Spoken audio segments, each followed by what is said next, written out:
그러면 이제 향후에 만약에 금리가 더 오른다면 다시 또 다른 바닥을 찾아야 할 입장이기 때문에 또 다른 바닥이 나올지. 왜 바닥은 중요할까요? 바닥이 지났다고 생각하면 추가 매수하거나 분할 매수하거나 투자하는 것들이 다 가능한데, 바닥이 지나지 않았다고 생각하면 더 아래에서 살 가격을 놔둬야 되겠죠. 또 살 생각을 해야 되겠죠. 그리고 그 폭이 만약에 크다면 후회할 일들이 생길 수 있죠. 아유, 조금만 더 기다렸다가.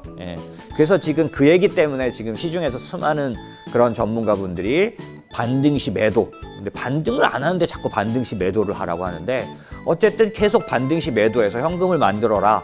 뭐 계속 얘기 나오는 이유는 더 바닥이 나온다는 거죠. 계속해서 그런 그 두 개의 생각은 당연히 둘 다 일리가 있습니다.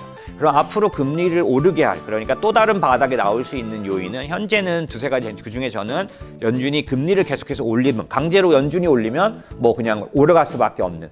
두 번째는 QT라고 말하는 퀀터티브 타이트닝이라고 말하는 양적 축소가 금리를 올려줄 수 있는 요인이 있는데, 이 부분을 간단하게 설명드리겠다는 거예요.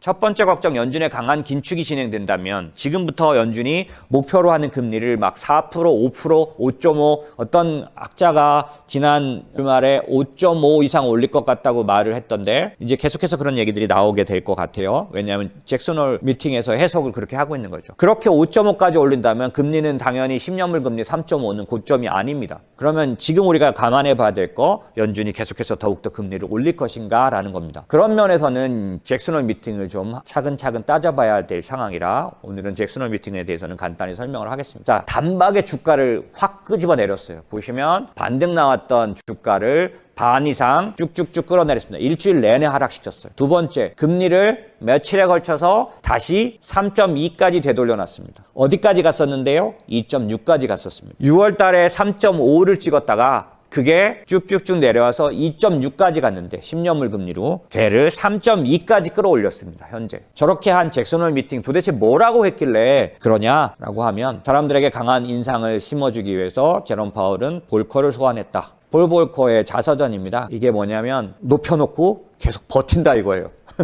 높은 금리로 higher and keep 한다는 얘기죠. 그러니까 유지한다는 얘기입니다. 계속해서 높은 금리를 유지한다는. 이 자서전 제목이라서. 그런데 제롬 파월은 잭슨 홀 미팅 때 제롬 파월을 명확하게 꼬집어서 얘기했기 때문에 시장은 딱 이렇게 받아들였습니다. 폴 볼커에서 시작해서 자넷 옐런까지 내려놓은 금리를 제롬 파월이 끄집어 올리는 거죠. 그래서 기존의 저금리 계속해서 제가 여러 번 말씀드렸죠. 연준은 경기가 나빠지면 돈을 푸는데, 돈을 풀고 금리를 내린 다음에 다시 올릴 때, 올리기는 매번 올리는데 희한하게도 그 직전번 올렸던 금리는 못 가보더라. 계속 올릴 때 덜 올리고, 올릴 때 못 올리고, 올릴 때 못 올려서 이 10년물 금리의 고점은 계속 옆으로 내려왔어요. 그런데 이거를 제롬 파월은 뒤집어 볼 거다라고 사람들은 그것만 기억하지만 사실은 그 얘기만 한 건 아니고요. 제롬 파월이 어떻게 했냐면 이렇게 했어요. 뭐냐면 잭슨 홀 미팅에 나와가지고 딱 8분 30초. 사실은 나와서 서고 뭐 어쩌고저쩌고 하면 8분 내에 8분 딱 떠들고 들어갔는데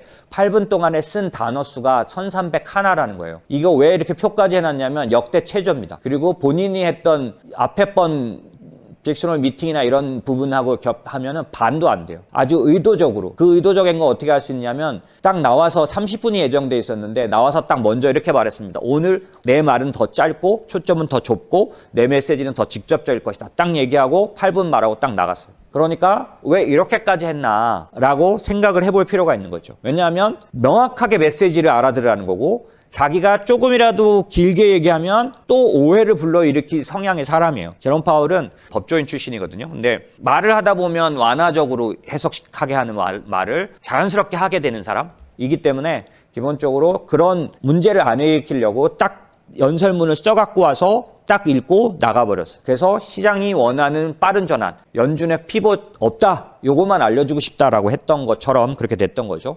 자, 내용이 그럼 왜 이렇게까지 했느냐? 7월 FOMC가 딱 끝나자마자 왼쪽 보시면 BEI는 뭐냐면 기대물가 지수예요. 물가에 대한 기대가 쑥쑥쑥 올라가 버렸어요. 거꾸로. 당일날 BEI가 그냥 바로 전 구간 다 반등했습니다. 기대 물가가 더 올라갈 거라고 보는 거죠. 그 다음에 오른쪽 위에 보시면 유로 달러 선물에서 금리를 2023년도부터 정확하게 쭉쭉쭉 내리는 인하가 막 반영되기 시작했어요. 23년도 늦어도 하반기부터는 금리를 내릴 거다라는 해석이 채권 시장을 움직이기 시작했고, 그 밑에 보시면 그래서 주가가 올라가고 채권 시장이 움직이면서 금융시장 여건지수라는 게 있습니다. 연준이 금리 정책을 쓸 때 참고하는 금리시장 여건지수라는 게 있는데 이게 거꾸로 더 완화됐어요. 원래는 인플레이션을 관리하기 위해서 이 부분이 타이트해져야 한다라고 연준이 계속해서 암시적으로 얘기해왔고, 지금까지 통화정책은 긴축할 때 이 부분이 점점점 타이트해졌는데 이게 오히려 완화로 돌아갔어요. 연준으로서는 저는 잘 모르겠어요. 제롬 파월이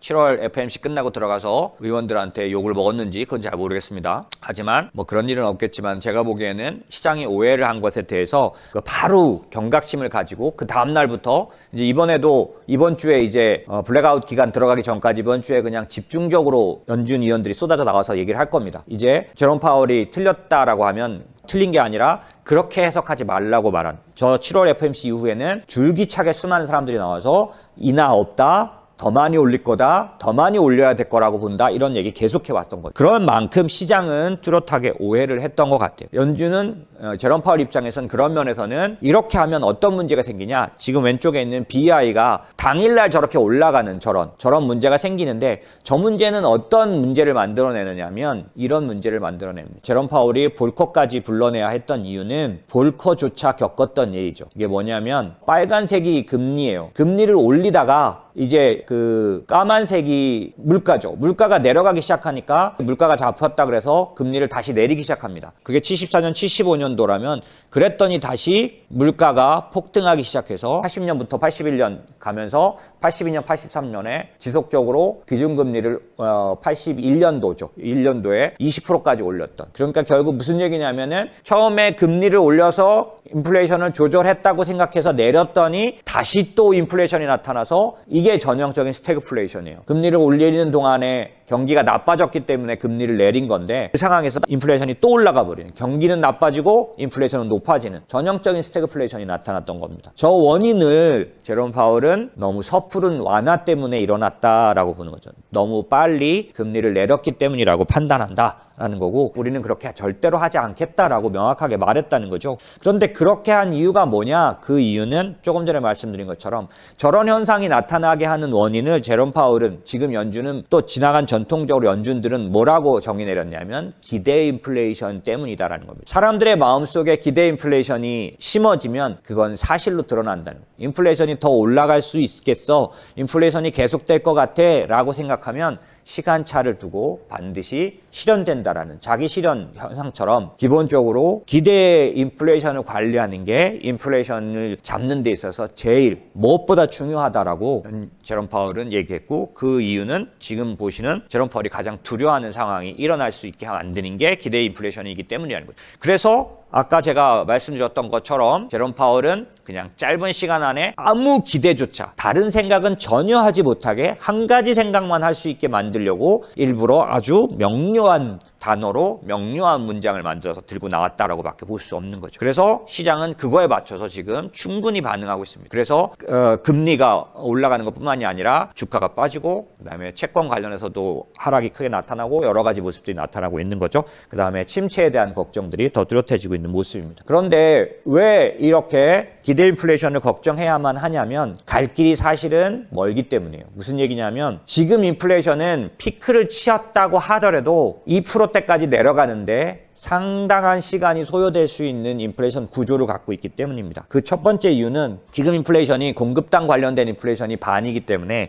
공급단이 명료하게 해결되기 전까지는 인플레이션이 남아있을 가능성이 있고요. 두 번째는 그게 해결되더라도 수요단에서의 인플레이션이 계속적으로 머무는데, 그것 중에 하나가 뭐냐면 임금 상승률이고 하나가 주거비 관련된 인플레이션. 이 두 가지가 앞으로 금방 꺼질 수 없는 상태이기 때문입니다. 왜냐하면 이 둘 다 스티키 인플레이션 요인이에요. 둘 다 쉽게 떨어지지 않는 요인입니다. 첫 번째, 높은 임금 상승률은 우리 계속해서 말했던 것 중에 ECI, 고용 비용 지수가 제일 중요하다라고 말했는데, 최근에 지난주에 나온 고용 지표들 중에서 여러 가지의 긍정적인 지표가 있었지만 ECI는 아직 뚜렷하게 하락하고 있지는 않습니다. 시간당 임금 상승률까지도 내려왔는데도 불구하고 제롬 파월이 말하는 고용 비용 지수는 여전히 고점을 찍고 있기 때문에 이 부분이 연준으로서는 쉽게 해결되지 않을 수 있다고 보는 건데요. 그 이유는 코로나 팬데믹으로 인한 독특한 그런 그러니까 고용시장 구조, 이게 간단하게 코비드 때문에만 생긴 건 아니라고 제가 설명드렸죠. 왜냐하면 트럼프가 뭘 했냐면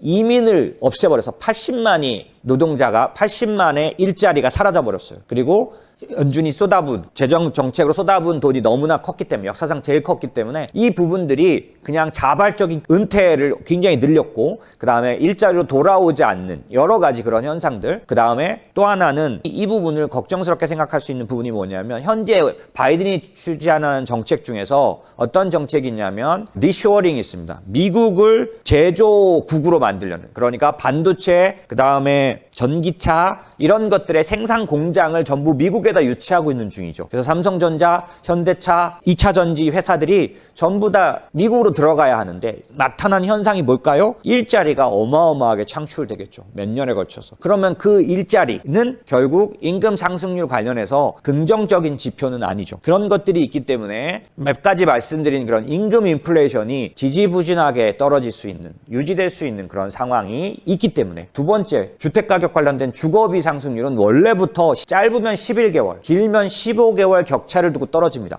지금 꺾였지만 저 꺾인 게 나타나려면 앞으로 10개월이나 뒤에 가야 나타나는 경향이 있기 때문에, 이게 더 빨라지는 길은 하나밖에 없어요. 뭐냐면 주택시장이 망가지는 겁니다. 그렇게 되면 경제 자체가 어려워지겠죠. 어찌됐든 그런 현상이 지금 모든 주택 관련된, 모든 주거 관련된, 부동산 주거비 관련된 지표는 다 나빠졌는데, 이게 실제 인플레이션에 반영되는데 시간을 끄는 게 너무 길어서 연준은 쉽게 인플레이션이 2%로 떨어질 수 없다는 사실을 인정하고 있고, 그 가야 할 길 동안에 만약에 기대 인플레이션이 꿈틀거리면 또다시 인플레이션을 끌어올려 버릴 경우, 제롬 파월은 제2의 아서번지가 돼야 되는, 가장 하기 싫은 일을 하게 될 상황이 되기 때문에 먼저 초장부터 싹둑 잘라버리고자 하는 생각이 있었고요. 지금 발표되는 트림, 그 다음에 미디언, 그 다음에 스티키, 이게 전부 다 뭐냐면 에너지, 식품 같은 아주 변동성이 높은, 중고차 가격 같은 변동성이 높은 인플레이션 지표를 뺀 나머지, 쉽게 오르지도 않지만 쉽게 떨어지지도 않는 끈적끈적한 CPI를 보면 다 아직도 보시면 플렉서블은 꺾였어요. 그런데 스티키는 아직도 위를 향해서 아직 저점을 보여주고 있지 않죠. 그 다음에 미디언 CPI, 다 모든 걸 절사해서 중간값 을 본 것도 위로 가고 있고, 트림, 조정된 인플레이션도 여전히 아직 정점을 보여주고 있지 않습니다. 그렇기 때문에 기본적으로 연준은 혹시라도 꿈틀거리고 올라오는 기대 인플레이션은 밟아야 할 상황인 건 우리가 다 이해해 줘야 하는 거죠. 다 납득해야 합니다. 그렇기 때문에 제롬 파월은 조금 전에 말씀드린 것처럼 이런 식의 명확한 의사 전달을 했다라고 할 수 있고요. 세 가지 정도 얘기를 했어요. 첫 번째, 빠른 전환은 없다. 피봇 기대하지 마라 라고 말했죠. 이게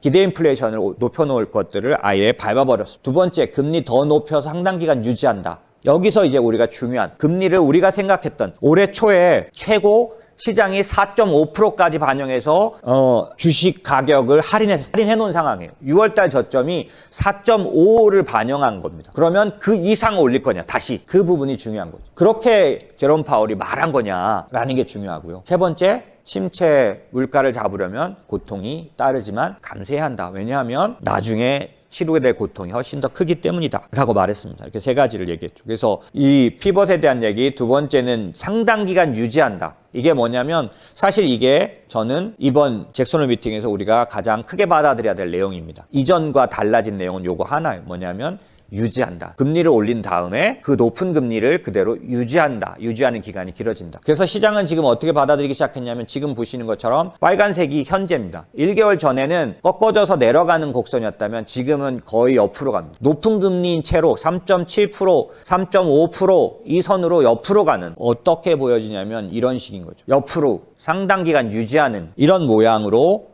시장이 반영하기 시작했어요. 왜 그러냐? 말씀드린 것처럼 상당 기간 유지할 거라고 말했기 때문에. 이게 이번에 잭슨 홀 미팅에서 가장 뚜렷한 얘기. 그래서 상당 기간 긴축적인 통화 정책을 유지한다. 이 얘기는 뭐냐면 피벗이 쉽게 일어나지 않는다는 얘기잖아요. 그래서 시장은 그거에 대해서 충격을 받은 겁니다. 그런데 또 하나, 두 번째 얘기도 똑같이 했는데, 지난 7월이나 이번 잭슨 홀 미팅에서 똑같이 두 번째 얘기를 넣었는데 사람들은 두 번째 얘기를 하나도 언급하지 않습니다. 안 들렸을 거예요. 두 번째 얘기는 뭐냐면, 다만 향후 금리 인상이 추가로 진행되는 과정에서 인상 속도가 둔화되는 것이 적절하다고 생각한다. 이 얘기는 7월 달에 했을 때는 이 얘기를 보고 피봇을 막 떠올려서 피봇이 막 시장을 지배하기 시작했는데 이번에 잭슨 홀 미팅 때 똑같이 했는데 이 얘기는 안 들렸어요. FMC 회의록이 나오는데 회의록에서 연준 위원들이 말했던 내용도 상당히 흥미로운, 지금 말씀드린 인상 속도를 둔화시키는 거에 대한 의견이 상당히 많이 나왔어요. 그런데 그 당시는 어떤 상황이냐면 연준 위원들이 나와서, 이사들이 나와서 피벗 생각하지 마라라고 막 열심히 전체 모두가 그렇게 떠들 때인데 FMC 회의에서 보면 일정 부분 인상 속도는 둔화하는 게 필요하다라고 말한 내용이 분명히 들어가 있습니다. 이제 그 얘기는 무슨 얘기냐면 이번에 잭슨홀에서도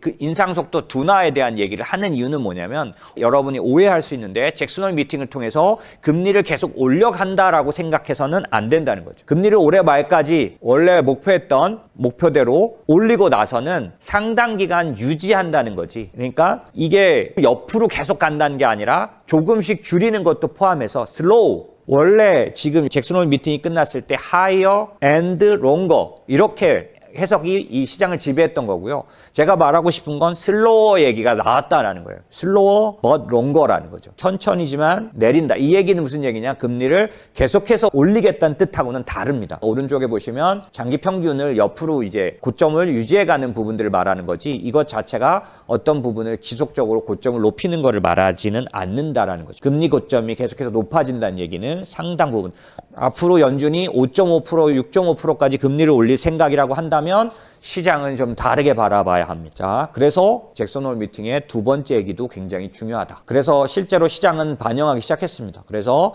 우선 첫 번째 변화는 뭐냐면 올해 말 금리를 3.5 밑에 3.27로 보던 거를 올해 말 금리를 3.5에서 3.7 이상으로 높여잡기 시작했고 원래는 올해 말 금리가 제일 높은 금리가 될 가능성이 있다라고 반영했었는데 이제 8월 31일 날부터는 내년도 3월에 3.90이 제일 높은 금리. 그리고 터미널 레이트도 얼마나 올라갔냐면 거의 20-30% 올렸죠. 터미널 레이트가 원래는 3.7 밑에 있었는데 이걸 3.90까지 올렸으니까. 그런 면에서는 시장은 연준의 제롬 파월의 말에 화끈하게 반응하고 있고 제롬 파월의 의사소통은 성공한 것 같습니다. 그런데 실제로 제롬 파월의 말이 기본적으로 지금 시장에서 쓰고 있는 연준의 정책이 과연 금리를 계속해서 올리려고 하는 거냐, 물가가 계속 높아질 거나 높아지는 거에 대한 반응이냐라는 거를 분석해 보기 위해서는 7월 달에 금리 내려간 것과 8월 달부터 9월 달, 지금 8월 뒷부분에 아까 주가 내리면서 금리 올라갔던 지금 현재 3.2까지 올랐다고 말씀드렸는데 2.6부터 3.2까지 10년물 금리가 올라갔는데 그 올라간 2.6에서 3.2면은 어느 정도 되냐면은 60bp가 올라간 거죠. 60bp가 올라간 그 60bp의 금리가 과연 무엇으로 구성됐는지를 보면 연준이 시장에게 말한 거에 대해서 시장이 어떻게 받아들였는지 알 수 있는데 보시면 22년 7월 하락분에서 그 뒤에 상승분까지 올라간 상승의 내용 중에 짙은 부분만 늘어났고 옅은 부분은 오히려 마이너스가 났는데 옅은 부분이 BI, 이게 뭐냐면 기대 인플레이션 지수입니다. 그러니까 인플레이션에 대한 기대, 인플레이션이 높아질 거라고 생각한 건 오히려 7월 달에 비해서 8월 달 중순 이후에 더 떨어졌어요. 그럼 뭐가 올라서 2.62, 3.2가 됐나 봤더니 실질 금리가 올라서 올랐다라는 거예요. 인플레이션이 나빠지거나 인플레이션 정점을 지난 게 아니라고 시장이 받아들였거나 앞으로 인플레이션을 관리하기 위해서 금리를 올릴 거라고 연준이 올릴 거라고 생각하거나 뭐 이런 부분들이 아니었다라는 거죠. 기본적으로 기대 인플레이션은 오히려 내려갔다라는 거고 기대 인플레이션이 내려가면서 생겨난 그 부분을 당연히 기대 인플레이션이 내려가면 명목 금리는 어떻게 구성되냐면 실질 금리 플러스 인플레이션이잖아요. 그러니까 인플레이션 BI죠. BI가 작아지니까 당연히 실질 금리 분이 올라가서 실제로 최근에는 실질 금리가 플러스로 돌아선 것들은 그런 것들이라는 거고 오른쪽에 보시면 실제 지표상으로 보면 금리는 올라갔는데 올라간 금리에 BI는 그대로 옆으로 갔는데 비해서 실질이 올라간 걸 알 수가 있다라는 거죠. 그런 걸로 봐서는 시장 관련해서는 잭슨 홀 미팅은 기본적으로 금리를 지속적으로 올리겠다는 연준의 뜻이 아니라는 걸 시장도 어느 정도 받아들이고 있다라는 걸 볼 수가 있고요. 그렇기 때문에 9월 달에 이제 연준이 앞으로 금리에 대한 계획을 발표하는 점도표, 9월 달에는 이제 점도표가 발표됩니다. 그래서 9월 달 FMC가 50bp 올릴 거냐 75bp냐 올릴 거냐보다 더 중요한 게 뭐냐? 점도표가 어떻게 수정되느냐. 이 점도표 안에 중립금리를 어떻게 정의할 거냐. 만약에 중립금리를 지금까지는 6월달 점도표까지도 2.5로 되어 있는데 이 중립금리를 만약에 3.0처럼 올린다면, 중립금리를 올린다는 얘기는 기본 폭의 금리폭 인상폭을 더 상향한다는 얘기입니다. 그리고 지금 2022년 최종금리를 3.5로 봤었는데 6월달까지도 이번에 이 금리를 조정해서 2022년 말 금리를 더 올릴 거냐. 그러면 연준이 지속적으로 금리를 3%, 4% 올라갈 여지가 생기게 되는 거죠. 같은 얘기로 SEP라 그래서 수정 경제 전망이라는 걸 발표하는데 이때 실업률 관련된 발표들이 나오게 됩니다. 이 경우 연준이 금리를 얼만큼 올릴지에 대한 부분도 실업률을 조정하는 걸 통해서 나타나기 때문에 기본적으로 이번에는 9월달 점도표는 그런 의미에서 굉장히 중요하다. 수정 경제 전망도 중요하다.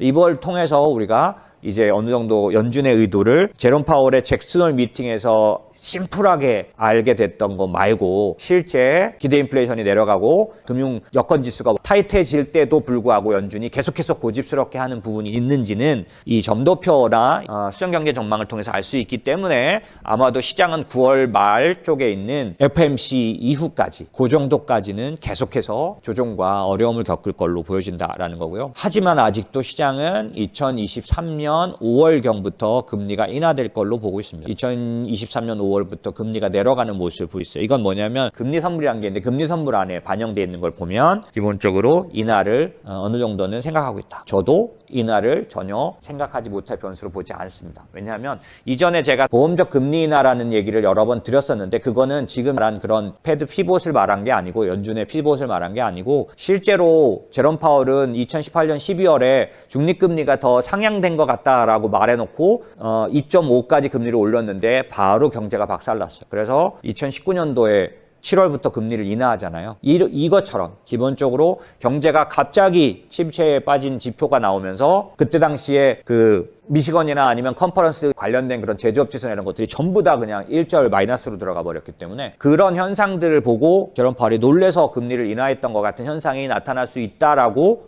왜? 실질 지표는 침체를 분명하게 반영한다고 말씀드렸죠? 명목 지표는 미지근하게 남아있지만 실질 지표는 마이너스를 반영하기 때문에 소비자 신뢰지수라든지 이런 쪽들은 기본적으로 마이너스를 들어갈 가능성이 충분히 있기 때문에 저는 그래서 말씀드렸던 건데 동일한 이유로 볼코도 금리를 인하할 수밖에 없었습니다. 언제냐면 79년 12월. 지금 보시면 폴 볼커는 78년도부터 연준 의장을 했어요. 그러니까 78년도 연준 의장을 하고 나서 금리를 올렸는데 갑자기 어떤 현상이 나타났냐면 지금 화면에서 보시면 ISM 제조업 지수가 50 이하를 깨고 내려갑니다. ISM 제조업 지수는 50이 마이너스와 같아요. 50이 기준선입니다. 50 이하로 내려가면 침체예요. 50 이상이 있을 때 정상인데 50 밑으로 내려가는 모습을 지금 보시면 ISM 제조업 지수 79년도 선을 보십시오. 녹색 선이 50 밑으로 내려가죠. 내려가 버리니까 몇 달 뒤에 했느냐. 그 전에 79년 8월까지도 금리를 인상했었는데 그 뒤로 9, 10, 11, 12 3달 뒤에 인하를 단행합니다. 천하의 볼코조차도 ISM 제조업 지수가 50 이하로 내려가면 인하합니다. 마찬가지일 거예요. 지금 기본적으로